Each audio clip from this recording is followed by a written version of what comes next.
Whitman High School. It's on Huntington.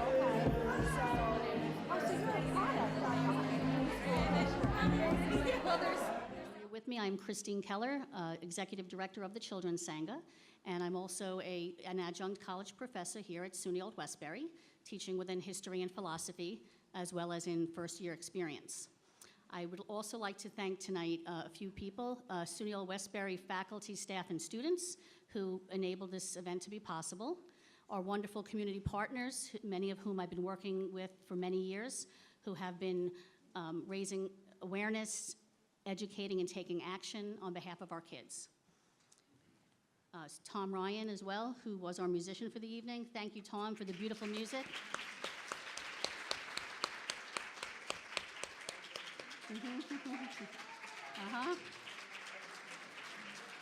He created such a beautiful, peaceful atmosphere tonight. Thank you, Tom. Okay. And there were a couple of clubs here at Old Westbury, the Council for Exceptional Children and Active Minds, who provided refreshments tonight. So thank you, clubs. Okay. So as a community, we've been working diligently to address the challenges that many of our children face in the education system, and not just with academics, but also with their social emotional well-being. We offer programs, a variety of different programs and consulting services, not just the Children's Sangha, but our community partners that are based on the whole child philosophy. At the same time, we work with a variety of groups towards advocacy efforts at the local school district level as well as at the state level, because one size does not fit all. That's something that we want to make sure we're highlighting tonight, because we all have different abilities, interests, ideas, needs, and cultural identities that need to be embraced and cultivated. So we have a wonderful panel here this evening. We're going to be starting the night off by talking a little bit about the topic of the broader conversation, how we can better serve all students.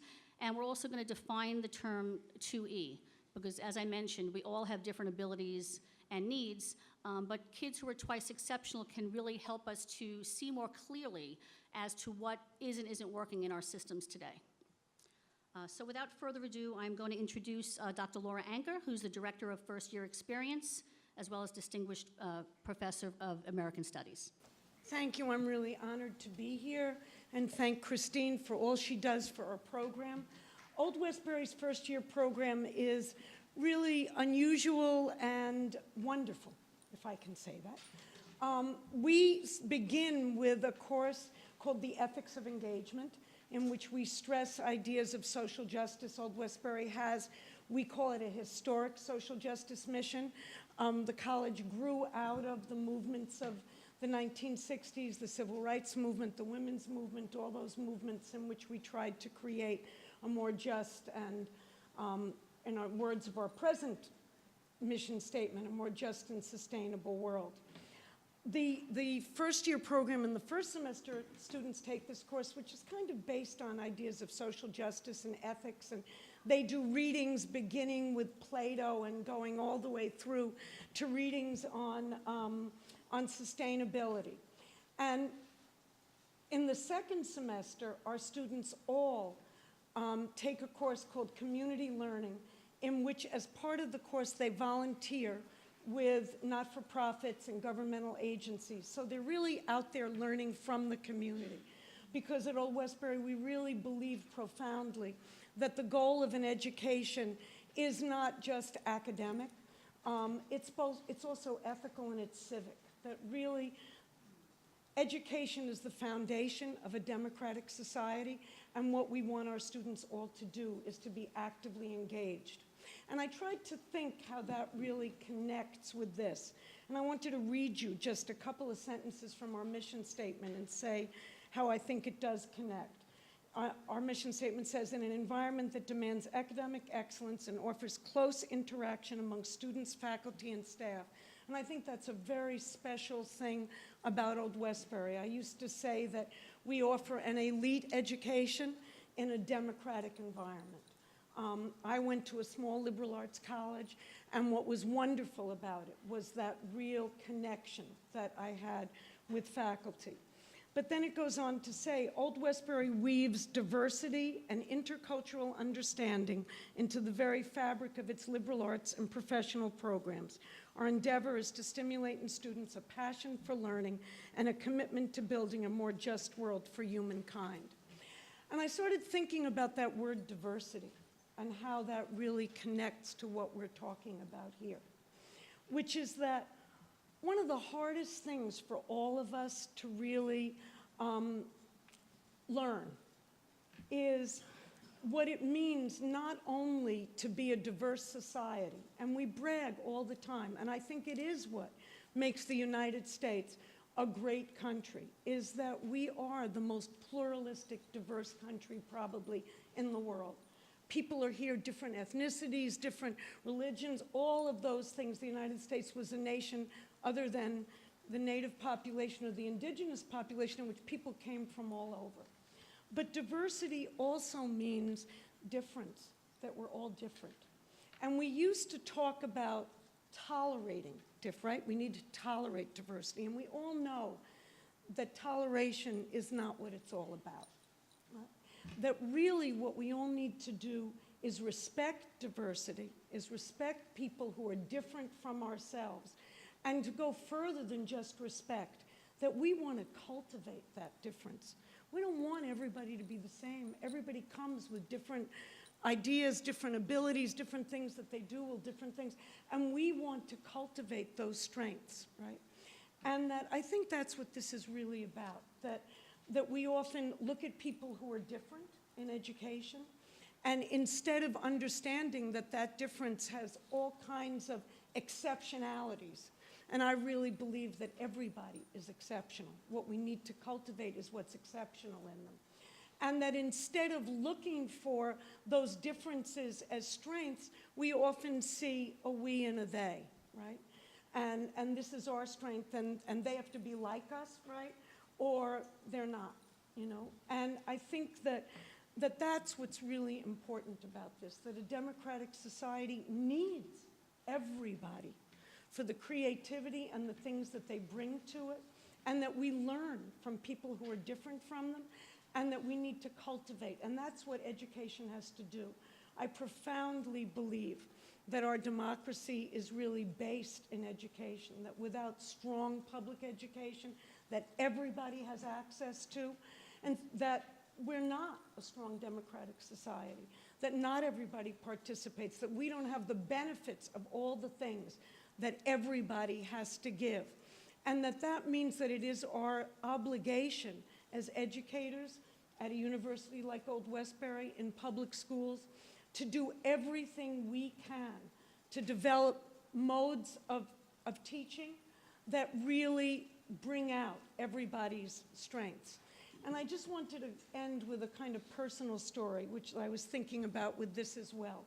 My middle daughter, who actually is Colombian by birth, we adopted her when she was a baby. I had a child who died and didn't get pregnant, a lot of things that people have, and she's an amazing kid. And when Becky entered school and began to struggle a little bit with reading and things like that, people realized that she had a learning disability, and that was when people began the language. She is now 38 years old, probably older than many of you. But that was when that language first, and we thought that was such a progressive kind of idea to recognize that, you know, that we used more progressive terms than the terms that used to be used, right? And so we talked about her having a learning disability, and we just had to compensate for that disability. When we moved to the community that I now live in, which is all the way on the East End to East Hampton, because my kids started in second grade and then in third grade, Rebecca was, they gave them all tests. And they were individualized WISC IQ tests to see where they were. And they placed my son immediately in a gifted program. And they placed my daughter in resource room. She could handle everything, and that was just fine. But she never felt like she really was smart, because she was going to resource room. She needed extra help. It was stigmatizing. She went to college with an IEP, but did she ever go to take advantage of it? No, because it was stigmatizing. But I found out later when she was entering high school, or maybe it was middle school, I was talking to the people about her struggles with dyslexia, which was what she had. And they said, you know, really she can do it. You know, she tested on those IQ tests. She had like an IQ of, which I don't believe in, by the way, so I don't even want to use these numbers, but I want to do it in this example. She had a higher IQ even than your son. You know, she could have been in the gifted program. And I said, well, why wasn't she? And they said, because she had a learning disability. And I realized, and I've talked to her about it, what a difference it would have meant, even without the kinds of ways of cultivating the way she learned that were different, right? What a difference it would have made for her just to have been told, you're exceptional. For all children to get told that. Instead, she thought her whole life learning was a struggle and she had to compensate, right? And it's not until now that she gobbles up books, you know? All through school, she thought, I struggle with reading, but she really doesn't, you know? And she didn't then probably either. But it was sort of the way we label, the way we identify, and the ways in which we don't cultivate what's creative. She's an artist, she's an athlete, all of those things, and we don't see people that way. So I think what's important about this is to understand the abilities that all of our students, all of our children have, and to cultivate those. Thank you. Okay, thank you, Laura. And now, in terms of the film, I'd like to bring Melissa Sornick up to talk a bit about 2E, or twice exceptionality, so that you'll have a base to understand maybe a little bit about the children that you're going to see, or the young adults you're going to see in our film tonight. Thank you. Well, I have to say that Laura really did a great job in describing the difficulties and challenges of a 2E child. What I'm actually going to do is, oftentimes I'm asked to describe or provide a profile or what have you. I'm actually going to read right from our Twice Exceptional Children's Advocacy brochure, because I think that it pretty much sums up what a 2E child is and how they're identified. So the thing that we need to understand first is that 2E, or twice exceptionality, is not a diagnosis. What it is a conceptual way of identifying, understanding, and supporting the social, emotional, and academic needs of an individual who demonstrates evidence of exceptional ability and disability. So what does all of that mean? We say twice exceptional because there are two exceptionalities. Every twice exceptional child is gifted, and I think that what's important to understand is that not every gifted child is twice exceptional, but we have to remember that every twice exceptional child is gifted, and that is one exceptionality. The second could be anything. It could be any sort of neurobiological disorder, any learning disability, any emotional disorder, anything that is getting in the way of this child's learning. It could be learning style. They are not reaching their potential. That is the second exceptionality. Now, there could be a child who has three exceptionalities. It could be ADHD. It could be in combination with an autism spectrum disorder. It could be any some and such things. Again, it's anything that is getting in the way of their access and engagement in an appropriate education at their intellectual level. It comes in combination with giftedness. Some people will say to me, well, you know what, I get it. Some kids are good in math, and some kids are good in English. You can't be good at everything. That is not what happens.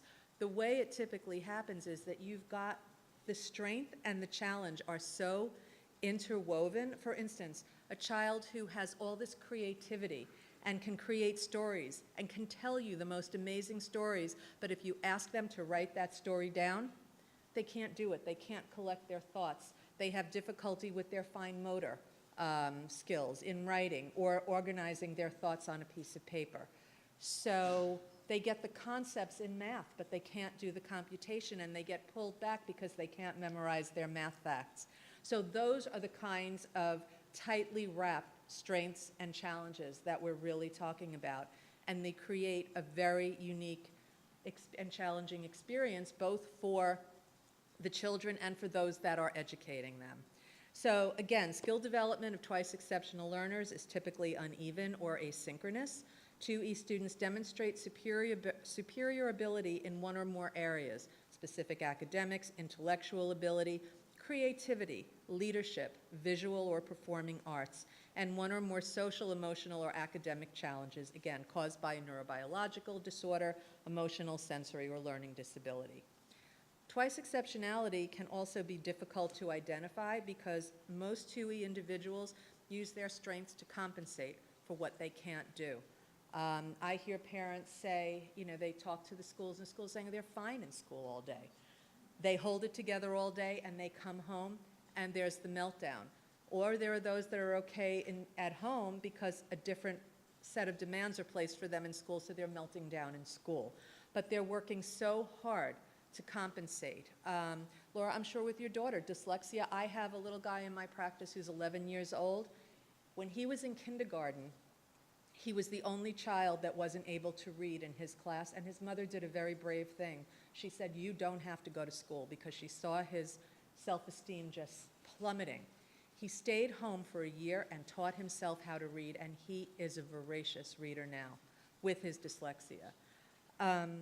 So again, we see these compensatory things. We don't even know how he reads, but he's figured it out. So we really want to be careful about how our kids are compensating, because what often happens is just plain average performance or underachievement, and then they're not identified. If they're identified at all, typically it's for what they can't do and not what they can. And you'll see that in the movie. So that's really what 2E is about. And I hope you enjoy the movie. Thank you.